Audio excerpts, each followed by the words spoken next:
pengkajian strategis ini Pak, dikaitkan misalnya hubungannya dengan BNPT, karena di sana juga dia mengelola itu Pak. Bagaimana pengkajian di Lemhanas tentang ideologi kita tadi yang masih ada yang mendorong-dorong atau katakanlah membuat gaduh? Gimana menurut Bapak, apakah ini sudah dikaji atau prediksi Bapak nanti Pak Gubernur nanti di tahun berikutnya kita mulai damai lagi atau tetap Pancasila Pak? Mungkin ada gambaran. Ya, ada beberapa yang kemudian bisa kita ambil positifnya untuk lompatan kita ke depan, ya, seperti misalnya perkembangan teknologi ruang digital sekarang, itu didasari dari satu keyakinan bahwa informasi sebaiknya bergerak bebas, ya, tanpa batasan. Gitu.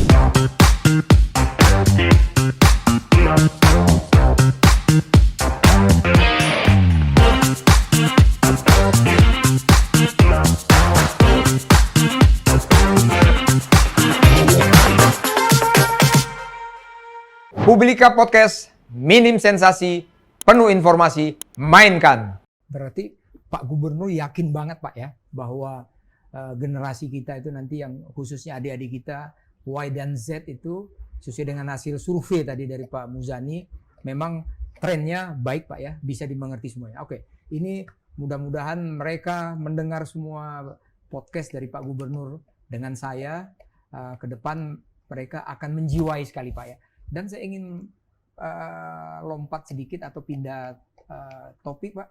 Ini masalah ekonomi Pak. Ini ekonomi kita ini kan apalagi dihadapkan dengan COVID sangat turun. Namun kami lihat pemerintah kita ini boleh diacungkan jempol. Salah satu misalnya ekonomi masalah ketahanan pangan. Saya coba baca, saya selalu baca media, membuka wawasan. Kita dapat ini ya Pak ya, dapat penghargaan dari FAO Pak ya, swasembada beras. Itu langsung diberikan kepada Pak Jokowi ya. Mudah-mudahan di semua bidang juga kita bisa begitu. Namun kami tertarik di sini Pak, masalah energi. Masalah energi. Mungkin Bapak bisa kasih gambaran. Contohnya begini. Memang ini dampak dari Ukraina dengan Rusia. Memang pidato dari Bapak Presiden sudah ada subsidi. Misalnya kita berapa triliun itu untuk mensubsidi atau berapa ratus miliar untuk mensubsidi energi kita, khususnya BBM yang digunakan masyarakat. Nah, menurut Pak Gubernur kan selalu menyelenggarakan pengkajian strategik.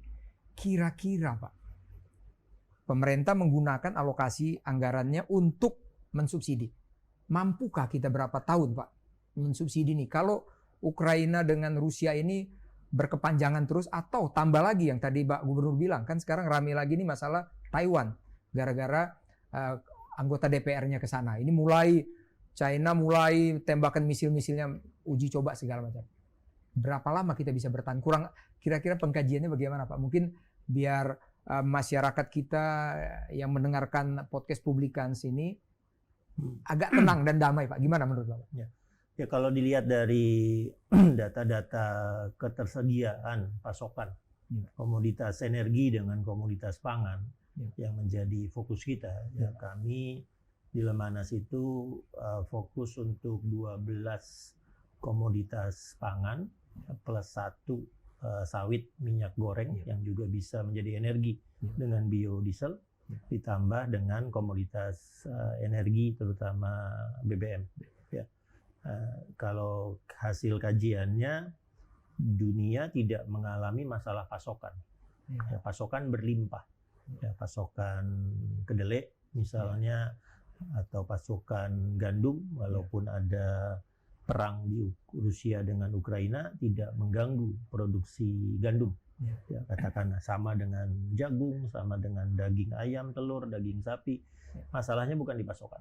Masalahnya adalah pasokan itu bisa kita dapatkan di tingkat harga berapa. Masalahnya tentang inflasi harga. Yang Indonesia masih sangat baik, ya, bisa mengendalikan inflasinya tetap sekarang berada di antara 4,0 sampai 4,2%, walaupun idealnya kita berusaha di bawah 4%. Tapi dibandingkan misalnya dengan Amerika Serikat yang nyaris 10% Ya. inflasinya, biasanya mereka inflasi itu di level 1,7, 1,9%, sekarang Ya. sudah hampir 10%. Ya. Ya. Jadi masalahnya sekarang bukan masalah pasokan, tapi masalah di tingkat harga berapa komoditas itu akan kita dapatkan. Nah, pada saat masalahnya adalah tingkat harga berapa, lalu pemerintah itu mengandalkan dua kebijakan biasanya. Kebijakan pertama, kebijakan moneter. Kebijakan moneter untuk kendali inflasi. Itu tanggung jawab dari Bank Indonesia. Ya, mereka biasanya menggunakan instrumen suku bunga, ya, instrumen memastikan cadangan devisa untuk perdagangan internasional ekspor impor kita cukup untuk sekian bulan ke depan dan seterusnya. Nah, instrumen kedua adalah instrumen fiskal. Ya. Kalau instrumen fiskal yang disiapkan oleh pemerintah, pertama masih ada subsidi energi. Iya, betul. Ya, subsidi energi yang besarnya 502 triliun. Triliun, betul. Ya, lalu kemudian kita juga berusaha mengamankan supply chain, ya, supply chain makanan. Ya, kita masih memberikan subsidi pupuk misalnya, ya, untuk petani-petani. Betul. Ya, dan pemerintah juga tetap fokus untuk memastikan agar daya beli masyarakat, ya, terutama di lapis ekonomi bawah itu terjaga. Ya, karena itu pemerintah tetap fokus dengan bantuan langsung tunai. Pemerintah fokus tetap untuk memberikan misalnya keluarga harapan. Sekarang di Kementerian Sosial juga sedang menginisiasi bantuan untuk anak-anak yatim piatu, ya, untuk menjaga supaya daya beli itu tetap ada. Karena yang kita hadapi sekarang bukan masalah tidak ada barang ada, tapi nanti dia tiba-tiba ada di rak-rak toko, rak-rak supermarket di tingkat harga berapa. Ya, pemerintah punya dua kebijakan, subsidi atau bantuan langsung tunai atau bahkan bantuan sosial berupa komoditas untuk memastikan daya beli terutama di kelompok ekonomi bawah itu terjaga. Jadi ya total mungkin untuk tahun ini kalau kondisinya memburuk, pemerintah harus menyiapkan di angka 620-an triliun, tapi ya Ibu Sri Mulyani, Bapak Ferry di Gubernur Bank Indonesia itu sudah melakukan kalkulasi untuk memastikan bahwa secara fiskal dengan moneter sampai Februari 2023 kita akan memiliki ketahanan ekonomi yang cukup aman. Artinya Pak Gubernur kan tadi mengkaji dan juga sudah ada dialog dengan para pejabat yang berkompeten di bidang ekonomi ini. Bahkan ini terima kasih Pak Gubernur sehingga para publikans dimanapun berada mendengar dari apa yang disampaikan Pak Gubernur. Kita aman sampai 2023 katakanlah Februari ke atas. Memang ini menarik Pak. Kan kita udah tahu Sri Lanka anjlok, Venezuela dan juga ada Afrika, beberapa negara Afrika. Bahkan sampai ada joke itu di mana-mana. Ya Sri Lanka anjlok karena tidak punya Sri Mulyani katanya. Ada joke di anak-anak muda begitu Pak sekarang. Nah, kita harus bersyukur sebenarnya Pak ya. Jadi kita ketahanan ekonomi kita bagus ya Pak ya. Ini karena dari sumber yang bisa dipercaya pasti masyarakat akan tenang sampai kita 2023, harapan kita sampai kita nanti di tahun politik kita Pak ya. Baik Pak, kami juga akan mencoba menyampaikan begini Pak. Ini memang lagi rame Pak. Kan di sana mengadakan pengkajian di Lemhanas Pak. Sosial budaya, tentunya sosial budaya ini kan di dalamnya itu ada tentang hukum Pak ya. Kan Presiden selalu mengatakan jangan buat gaduh, jangan buat gaduh. Nah ini kan ada sesuatu yang sangat gaduh ini Pak. Sampai Menko Polhukam sudah ngomong, sampai semua sudah ngomong. Presiden bahkan ngomong sampai 3 kali Pak. Nah ini gaduhnya ini kan Pak, ya kita sampaikan saja. Memang ini di TV di mana-mana kita 1 bulan ini lihat itu terus Pak. Kira-kira menurut Pak Gubernur pengkajian tentang sosial budaya kita di sini ada hukum di dalamnya. Bagaimana sebenarnya Pak? Hukum di Indonesia ini, karena ada yang mengatakan begini Pak. Ini saya baca Pak dari para lawyer, saya baca dari literatur, dia mengatakan begini. Bila mana kita ingin berhasil berjuang tentang hukum di Indonesia ini, kita harus punya 3 kekuatan. Kekuatan pertama itu kita memang powerful. Kedua, kita punya uang banyak. Ketiga, kita punya media sosial, Pak. Menurut Bapak gimana? Pak Gubernur bagaimana ini sebenarnya? Kalaulah kita arahnya ke sana, ya kita kan susah maju, Pak, dalam penegakan hukum. Kira-kira menurut Pak Gubernur apa yang harus dibuat sehingga kita ini bisa hukumnya itu jangan tajamnya hanya ke atas, tapi ke bawah juga tajam. Gimana Pak Gubernur? Ada satu buku favorit saya ya, judulnya Why Nation Fail. Yes. Mengapa satu bangsa itu gagal. Jadi ada satu contoh menarik di buku itu mempertanyakan Amerika Serikat dengan Meksiko. Iya. Berada di wilayah geografi yang hampir sama, di iklim yang hampir sama, dengan luas yang hampir sama, ya populasi juga mirip-mirip, tapi satu negara adidaya, satu negara yang bertahun-tahun masuk dalam kelas bawah, sekarang menuju kelas menengah. Lalu apa yang membedakan antara Amerika Serikat dengan Meksiko? Jawabannya simpel, satu kata, institusi. Institusi, Pak ya? Jadi pembangunan institusi. Institusi, ya, Pak. Pembangunan institusinya itu yang sangat-sangat penting. Nah, untuk membangun institusi yang kuat, kita memang membutuhkan kerangka regulasi. Di dalamnya ada hukum. Iya. Ya. Nah, kita terus-menerus mengatakan kita ini negara hukum. Ya, demokrasi kita akan kuat kalau kontestan-kontestan politiknya itu menyepakati aturan. Iya. Ya. Dan tampaknya arah ke situ sudah kelihatan ya. Jadi misalnya setiap kali kita melakukan pemilu cenderung ada sengketa. Ya, sengketa hasil. Tapi sengketa hasil itu akhirnya berhasil kita kanalisasi untuk bersepakat diselesaikan di Mahkamah Konstitusi.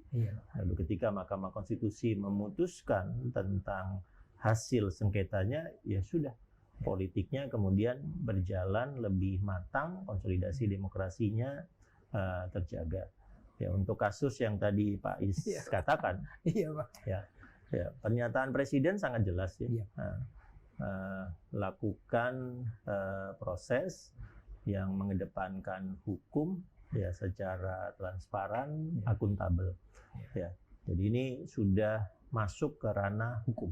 Ya, dan begitu masuk ke ranah hukum, kami di pemerintahan itu harus tahu batasan-batasannya, di mana kami boleh masuk, di mana kami sebaiknya tidak masuk. Lalu yang kedua, karena kasusnya menarik perhatian publik, yang betul-betul sekarang harus dijaga adalah wibawa institusinya. Ya, terutama sekarang wibawa dari institusi Polri. Ya, Presiden sangat-sangat menekankan agar kasus ini segera tuntas dari sisi penyelesaian hukumnya, tapi juga bisa mengembalikan kepercayaan masyarakat kepada institusi Polri.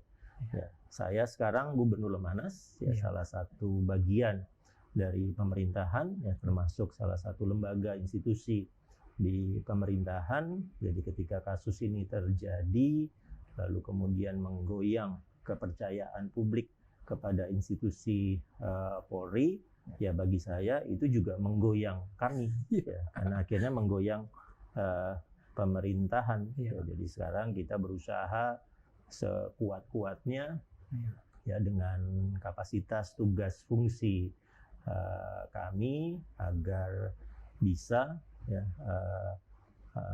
institusi kepolisian ya segera menuntaskan kasus ini dengan koridor hukum yang betul, sehingga kepercayaan kepada institusi Polri akan menguat secara signifikan ke depan. Ya, memang kita perlu polisi ya Pak ya, kita perlu polisi.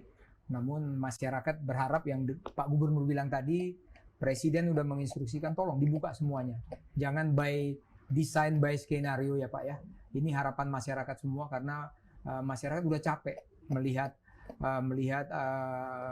berita ini di media sosial maupun di televisi dan lain sebagainya Pak. Tapi Pak Gubernur yakin ini akan bisa sampai tuntas dibuka semuanya menurut pengkajian Pak Gubernur, atau katakanlah saya tahu sekali Pak Gubernur itu wawasannya luas banget. Kira-kira menurut Pak Gubernur gimana? Bisa tuntas kah? Pasti bisa ya. Pasti bisa karena memang kelihatan upaya-upaya yang dilakukan oleh institusi terutama polisi itu sudah sangat komprehensif dan melibatkan di semua level. Lalu lembaga-lembaga sampiran negara yang terkait di dalamnya seperti misalnya Kompolnas, Komnas HAM, LPSK, yaitu juga turun ya, terlibat semua Pak ya, terlibat untuk memastikan agar penuntasan kasus ini terjadi di koridor hukum yang ada. Dan saya mengkaji militer ya Pak Is. Ya. Militer itu biasanya akan menguat secara signifikan pada saat mengalami fenomena kalah perang.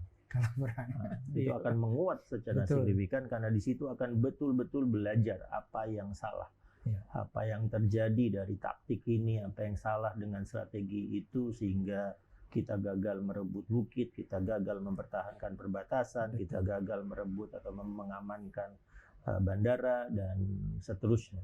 Ya, jadi saya yakin secara institusi ya kasus yang terjadi yang sekarang ini terjadi akan memberikan beberapa kemungkinan strategis bagi lembaga kepolisian justru untuk menguat secara signifikan.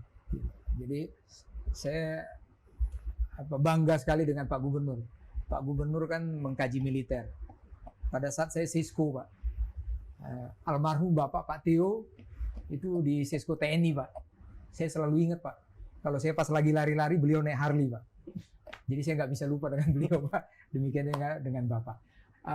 Ini menarik sekali Pak. Jadi harapan kami, Bapak sudah mengatakan pasti bisa tuntas Pak ya. Kami terima kasih, kami yakin publikan semuanya akan mendengar apa yang Bapak sampaikan.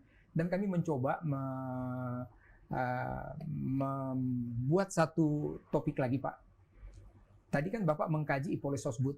Nah, dan juga menyelenggarakan. Nah ini menarik Pak, Bhinneka Tunggal Ika. Kita kan boleh berbeda-beda, tapi tetap satu juga. Dan inilah merupakan kekayaan kita, keunggulan kita. Kalau Bapak lihat sampai tahun 2024 nanti, ini Pak Gubernur lihat dengan pengkajian IPOLES Sosbud tadi, Astagatra tadi, termasuk juga geografi, demografi maupun sumber daya alam. Dengan Bhinneka Tunggal Ika kita ini.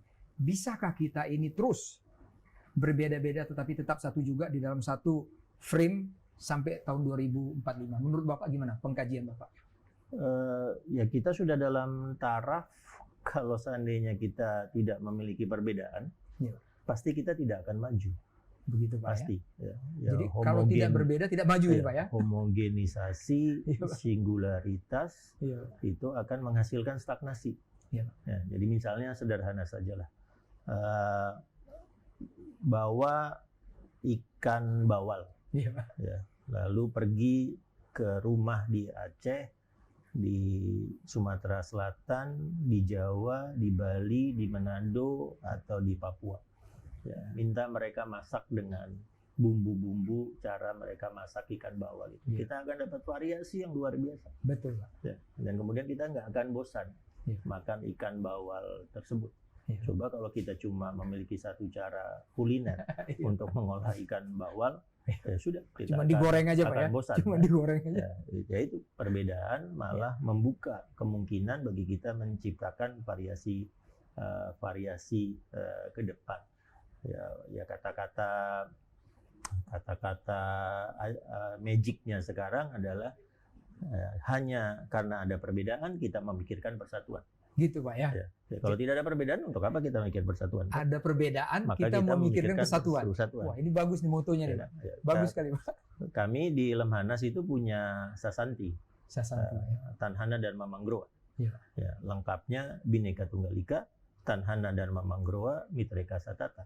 Bhinneka Tunggal Ika tadi Pak Is sudah sampaikan. Kalau Tanhana Dharma Mangrowa itu adalah dengan perbedaan itu kami di Lemhanas harus mencetak kepemimpinan ke depan yang punya pengabdian satu kepada negara dan bangsa.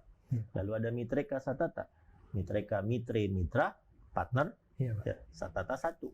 Jadi kemitraan yang satu, kemitraan yang abadi itu Sasanti kami ya di Lemanas. Dan Sasanti itu ada karena kita menyadari bahwa kemajemukan itu justru merupakan kekayaan utama kita yang akan bisa membuat Indonesia semakin maju, bukan malah stagnasi. Iya.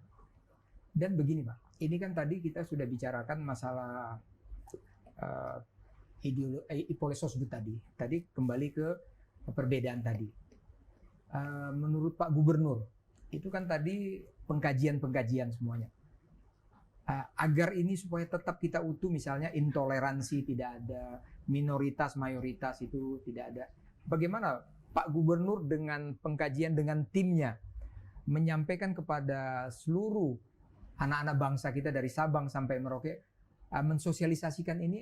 Ada nggak model-model yang Pak Gubernur dengan tim atau bekerja sama dengan gubernur, bekerja sama dengan pendidikan dan lain sebagainya? Model apa yang pernah diberikan Pak? Karena tadi kan kita bicara tentang pengkajian katakanlah dalam ruangan ini. Di lapangannya bagaimana kira-kira Pak? Kami di Lemanas ini memang memiliki tugas yang spesifik ya, Baris. Jadi kalau misalnya dari level kepemimpinan, mencetak kepemimpinan ke depannya, Pak Is tahu kalau di tingkat TNI gitu yang masuk Lemanas sebagian besar dapat kolonel. Yang kemudian nanti dalam 3-5 tahun ke depan mereka akan bintang 3, beberapa akan menjadi bintang 4. Ya. Dalam bahasa akademik itu kami ini feeding the eagle. Feeding the eagle. Ya, yang kami menghasilkan garuda-garuda yang akan menjadi pemimpin ke depan. Ya. Tentunya pemahaman yang lebih dasar, lebih meluas itu dibutuhkan, tapi sesuai mandat yang akan diberikan oleh negara ke kami fokus ke mencetak garuda-garuda tersebut. Ya, diharapkan garuda-garuda yang akan menjadi pemimpin ke depan yang dicetak Lemanas hari ini. Tadi pagi saya itu baru melakukan wisuda 100 ya, peserta pendidikan reguler angkatan 63 Pak, bintang 1 sebagian, ya kolonel atau kombes ya sebagian. Jadi saya sudah bisa melihat di depan saya 100 orang ini, oh ini yang pasti nanti minimal bintang 2, ini yang nanti jadi bintang 3, oh ini nanti calon bintang 4-nya. Itu sudah bisa melihat di situ. Itu tugas kami ya, diharapkan dengan fokus ke kepemimpinan strategis dengan metode feeding the eagle, menjadikan leadership sebagai art ya ke level yang strategis, yang nanti interaksinya sudah di eselon 1, sudah di menteri dengan presiden, ya kami bisa memberikan kontribusi kami untuk menguatkan wawasan kebangsaan, ketahanan nasional di Indonesia. Oke. Jadi kami terima kasih sekali Pak Gubernur. Kami juga terbayang ini Pak.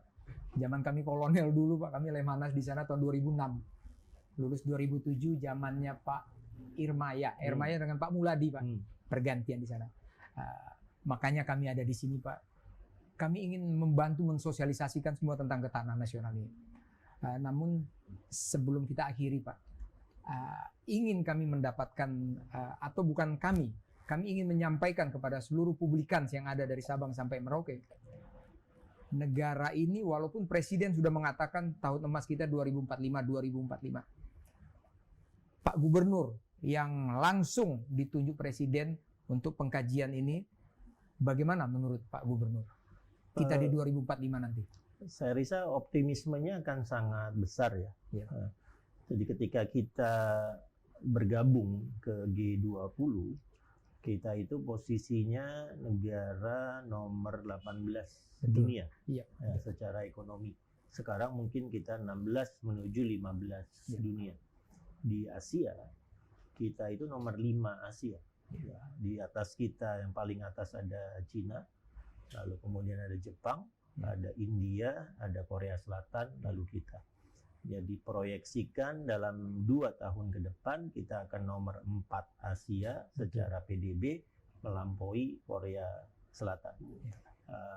Kalau nanti diproyeksikan ke 2050, maka proyeksinya Indonesia itu akan nomor 4 dunia. Ya, nomor 1-nya akan Cina, nomor 2-nya akan Amerika Serikat, nomor 3-nya India, nomor 4 itu Indonesia. Ya, secara PDB. Ya. Yang menjadi PR kita memang bagaimana kita kemudian secara signifikan meningkatkan pendapatan per kapita. Yang hari ini masih sekitaran 4.000-4.100, kita masih level upper middle class. Ya, gimana caranya kita betul-betul masuk ke level upper class. Ya, sehingga stabil untuk 5 tahun ke depan di PDB per kapita 5.000-an, lalu 10 tahun ke depan kita sudah bisa masuk ke angka 7.000 atau bahkan 8.000, lalu nanti mendekati 2040 PDB per kapita kita sudah ideal di angka 14.000, 16.000 per kapita. Saat itu kita mestinya sudah menjelma menjadi negara demokrasi matang, negara secara ekonomi sudah 5 besar dunia, lalu kemudian secara PDB per kapita kita sudah masuk ke negara upper class. Ya. Nah, itu optimisme ke depannya, dan optimisme ini dibuat atau dikalkulasi oleh lembaga-lembaga dunia ya, seperti World Bank, IMF, OECD dan seterusnya. Nah, dan kunci dari optimisme ini adalah bagaimana kita melakukan transformasi ekonomi, ya, terutama ekonomi hijau, ekonomi biru, ekonomi digital. Terus yang kedua kuncinya adalah bagaimana kita melakukan konsolidasi demokrasi, mendapatkan demokrasi matang, ya, yang mungkin akan kita peroleh di tahun 2029, pemilu 2029. Terus yang ketiga, bagaimana kita betul-betul dapat mengoptimalkan bonus demografi. Ya, kalau bonus demografi kunci 30 tahun ke depan jadi generasi Y, generasi Z, generasi Alpha. Itu kunci pertama untuk optimalisasi bonus demografi. Optimalisasi bonus demografi berikutnya untuk kita yang penting adalah perempuan. Perempuan, Pak, ya? Perempuan. Karena perempuan hari ini 49,9% dari populasi. Dalam 3 tahun ke depan perempuan sudah akan yang mayoritas di Indonesia. Mungkin di pemilu 2024 pemilih perempuan itu 51%. Masih menuju 2029 perempuan mungkin sudah di 53% dari populasi. Jadi bonus demografi yang harus benar-benar dijaga oleh Indonesia, Y, Z, Alpha, dan perempuan. Iya, ini bagus sekali, Pak. Terakhir, Pak, kita kan nanti 2024 Oktober pergantian kepemimpinan presiden kita. Tentunya apa yang sekarang sudah dilaksanakan, saya tahu sekali Pak Gubernur mulai tahun dari 2014 kan mengawal ini, 2019 mengawal lagi. Kira-kira Pak, bukan kira-kira Pak, perjalanan ini kan sudah bagus sekali Pak. Apalagi tadi kita akan menjadi 4 besar dunia dengan ekonomi. Bagaimana Pak, ini masyarakat kepingin dengar, ini sudah mulai ramai Pak. Kepemimpinan ke depan ini yang dicari, yang bagaimana? Apakah yang sejalan, apakah yang akan meneruskan, atau yang bagaimana? Mungkin Bapak bisa kasih gambaran sebagai penutup kita di podcast Publikan sini, Pak. Ya, 2 hal, Pak Is. Yang pertama, kita berada di arah yang benar untuk melakukan konsolidasi demokrasi. Ya, kita sudah melakukan 5 kali pemilu demokratis berturut-turut sejak 99. Di 99, 2004, 2009, 14, dan 19.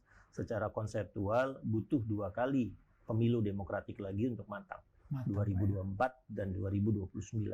Jadi tinggal ya 10 tahun lagi lah kita akan menjelma menjadi negara demokrasi matang. Di dunia ini nggak sampai 40 negara yang statusnya demokrasi matang.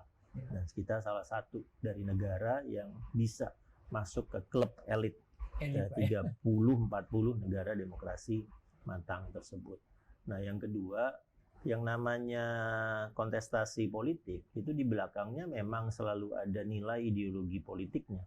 Ya, tapi kalau Pak Is mengamati, sebetulnya konfigurasi ideologi politik di Indonesia itu sudah stabil kok. Stabil. Ya, 71, pemilu 71 itu ada Golkar warna kuning, ada P3 warna hijau, ada PDI nomor 4, ya warna merah. Iya, betul. Ya, dari tahun 71 sampai pemilu 97 Ya. posisinya kuning nomor 1, Betul. hijau nomor 2, Ya. merah nomor 3. Bertahan terus Pak. Ya. Bertahan Dan terus. sampai sekarang komposisinya sama. Iya Pak. Ya, hanya saja yang dulu kuning itu Golkar, sekarang Golkarnya menjadi Nasdem, menjadi Demokrat, menjadi Iya. Hanura, Iya, gitu.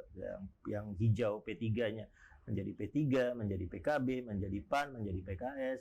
Yang sekarang nuansa merah mungkin yang akan kelihatan kayak PDI Perjuangan, PKPI, gitu nuansa merah. Tapi kalau diurutkan konfigurasi politiknya itu tetap kuning nomor 1, hijau nomor 2, merah nomor 3. Itu artinya kita sudah stabil. Sudah stabil Setelah Pak, ya. konfigurasi politik dari tahun 71 sampai hari ini, dan itu kabar baik untuk demokrasi dimanapun begitu konfigurasi ideologi politiknya stabil, seperti Amerika Serikat yang akhirnya melahirkan konfigurasi stabil antara republik dengan demokrat, seperti di Inggris yang melahirkan konfigurasi stabil antara partai konservatif dengan partai buruh Iya. misalnya. Terus ada liberal demokrat yang sekali-sekali muncul sebagai kekuatan alternatif di sana. Tapi konfigurasi yang stabil itu akan turut mematangkan demokrasi.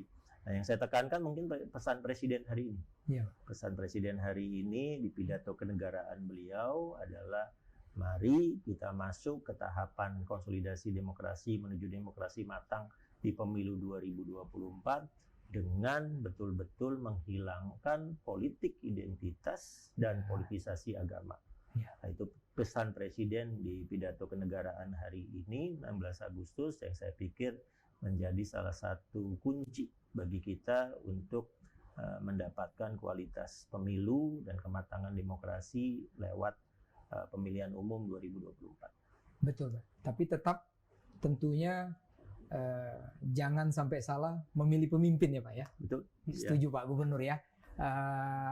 Kita akhiri ya Pak ya. Saya senang sekali Pak kita bisa berdialog seperti ini. Mudah-mudahan kami nanti akan meneruskan kepada tenaga-tenaga profesional di Lemhanas nanti. Terima kasih. Terima kasih. Mungkin Bapak Gubernur sebelum saya tutup secara resmi ada mau nyampaikan kepada publikans dimanapun berada, mungkin mau diulang sedikit lagi poinnya, penekanannya dari Pak Presiden atau dari Pak Gubernur. Ini bisa sampaikan. Ya, pelaksanaan penyelenggaraan podcast ini berhimpitan dengan 77 tahun ya Indonesia merdeka.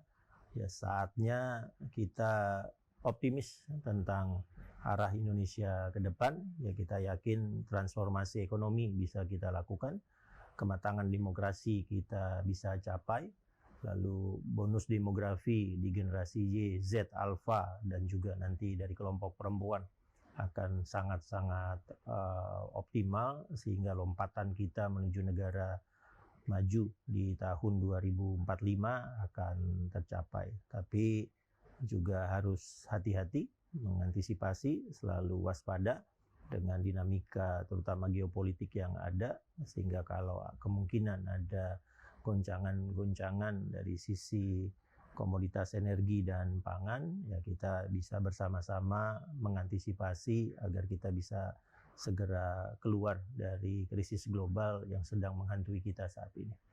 Baik Pak Gubernur, terima kasih kehadirannya di podcast Publikans hari ini. Baik Publikans dimanapun berada, kita sudah selesai berdialog dengan Pak Gubernur Lemhanas.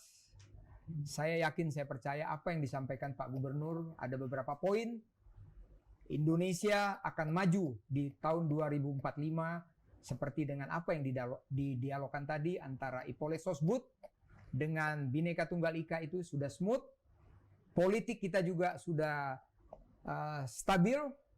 Mudah-mudahan di 2024 nanti kita akan mendapatkan ketahanan nasional yang baik dan mendapat pemimpin yang baik juga. Terima kasih Publikans dimanapun berada. Sampai ketemu lagi. Terima kasih.